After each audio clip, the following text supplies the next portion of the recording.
खुदा बाप और बेटे और उल कुदस के नाम से आमीन। मसीह में आप सब की सलामती हो। बहार कॉलोनी कोट लखपत लाहौर से मैं एंड्रू इसाक आपके हुजूर रोज़मर्रा की तलावतें लेकर हाजिर होता हूँ। तो मेरे अजीज़ों, आइए हम भरपूर ईमान के साथ आज की तलावतें सुनते हैं। अपने हमसाये के खिलाफ इंसाफ से राय जनी ना करो। हमारे लिए आज की पहली तलावत अहबार की किताब उसका 19वां बाब पहली से दूसरी और फिर 11वीं से 18वीं आयत तक। और खुदावंद ने मूसा से कलाम करके फरमाया, बनी इसराइल की जमात से खिताब कर और कह कि तुम पाक हो जाओ, क्योंकि मैं खुदावंद तुम्हारा खुदा पाक हूँ।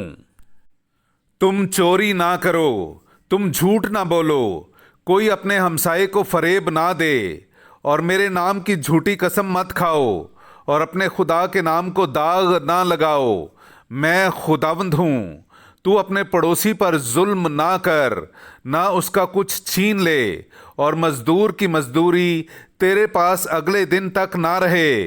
तू बहरे को गाली ना दे, तू अंधे के आगे ठोकर लगने वाली चीज ना रख, और अपने खुदा से डर।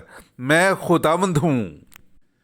तू अदालत में बेइंसाफी ना कर, तू गरीब की रियायत ना कर, और ना बड़े आदमी का लिहाज कर, बल्कि इंसाफ से अपने हमसाया की अदालत कर। तू चुगलखोरी करता हुआ अपनी कौम में मत चल फिर, और अपने हमसाये के खून के खिलाफ खड़ा ना हो। मैं खुदावंद हूँ। तू अपने भाई से अपने दिल में बुग़्ज़ ना रख, बल्कि उससे बरमला सरजनिश कर, ताकि तू उसके बाइस खताकार ना ठहरे।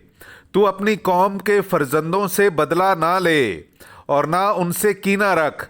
तू अपने हमसाये को अपनी मानिद प्यार कर। मैं खुदावंद हूँ। पाक कलाम का पढ़ा और सुना जाना हम सब के लिए बाइस बरकत हो। खुदा का शुक्र हो। ए खुदावंद, तेरी बातें रूह हैं और ज़िंदगी भी हैं। मेरे अज़ीज़ो, आइए हम खुदावंद अपने खुदा की हम्द व तारीफ़ करें। मैं आपके सामने पढ़ूंगा ज़बूर नंबर 18, उसकी 8वीं से 10वीं और फिर 15वीं आयत। खुदावंद की शरीयत कामिल है, जान को बहाल करने वाली है। खुदावंद की शहादतें काबिले एतमाद हैं, कुंद जहन को भी दानिश बख्शने वाली हैं। खुदावंद के कवायद रास्त हैं, वो दिल को मसरूर करने वाले हैं। खुदावंद का हुक्म साफ है, वो आंखों को रोशन करने वाला है। खुदावंद का खौफ पाक है, वो अबद तक कायम रहने वाला है। खुदावंद की क़ज़ाएं बरहक हैं, सब की सब रास्त हैं। मेरे मुंह का कलाम और मेरे दिल का ख्याल तेरे हुजूर मकबूल हो। पाक कलाम का पढ़ा और सुना जाना हम सब के लिए बाइस बरकत हो। खुदा का शुक्र हो। नाराए हम्द। खुदावंद फरमाता है, अपने तमाम गुनाहों को अपने पास से दूर कर दो, और अपने लिए नया दिल और नई रूह पैदा करो। मेरे अज़ीज़ो, आइए हम आज का इंजीली इक़्तिबास सुनते हैं।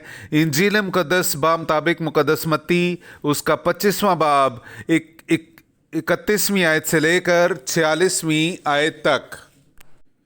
जब इब्ने इंसान अपने जलाल में आएगा और तमाम फरिश्ते उसके हमरा होंगे, तब वो अपने तख्ते जलाली पर बैठेगा, और तमाम कौमें उसके हुजूर जमा की जाएंगी, और वो एक को दूसरे से जुदा करेगा, जिस तरह चौपान भेड़ों को बकरियों से जुदा करता है, और भेड़ों को अपने दाएं और बकरियों को अपने बाएं खड़ा करेगा।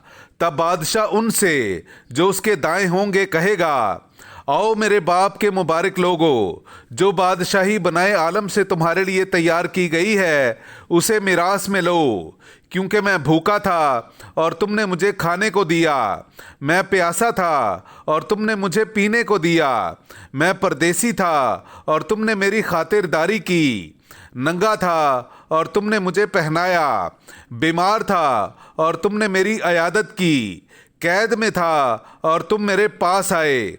तब रास्तबाज उसके जवाब में कहेंगे, ए खुदावंद, कब हमने तुझे भूखा देखा और खाने को दिया, और प्यासा देखा और पीने को दिया, और कब हमने तुझे परदेसी देखा और खातिरदारी की। یا ننگا دیکھا اور پہنایا، یا کب ہم تجھے بیمار یا قید میں دیکھ کر تیرے پاس آئے؟ بادشاہ ان کے جواب میں ان سے کہے گا، میں تم سے سچ کہتا ہوں، چونکہ تم نے میرے ان سب سے چھوٹے بھائیوں میں سے کسی ایک کے ساتھ ایسا کیا تو میرے ہی ساتھ کیا۔ تب وہ ان سے بھی جو اس کے بائیں ہوں گے کہے گا، اے ملاؤنو، میرے سامنے سے اس دائمی آگ میں چلے جاؤ جو شیطان اور اس کے فرشتوں کے لیے تیار کی گئی ہے، کیونکہ میں بھوکا تھا اور تم نے مجھے کھانے کو نہ دیا، پیاسا تھا اور تم نے مجھے پینے کو نہ دیا، پردیسی تھا اور تم نے میری خاطرداری نہ کی، ننگا تھا اور تم نے مجھے نہ پہنایا، بیمار اور قید میں تھا اور تم نے میری خبر نہ لی۔ تب وہ بھی جواب میں کہیں گے، اے خداوند، کب ہم نے تجھے بھوکا، پیاسا یا پردیسی یا ننگا یا بیمار یا قیدی دیکھا اور تیری خدمت نہ کی؟ تب وہ ان کے جواب میں کہے گا، میں تم سے سچ کہتا ہوں کہ چونکہ تم نے ان چھوٹوں میں سے کسی ایک کے ساتھ نہ کیا تو میرے ساتھ بھی نہ کیا۔ اور یہ ہمیشہ کے عذاب میں جائیں گے، مگر راست باز ہمیشہ کی زندگی میں۔ پاک کلام کا پڑھا اور سنا جانا ہم سب کے لیے باعث برکت ہو۔ خدا کا شکر ہو۔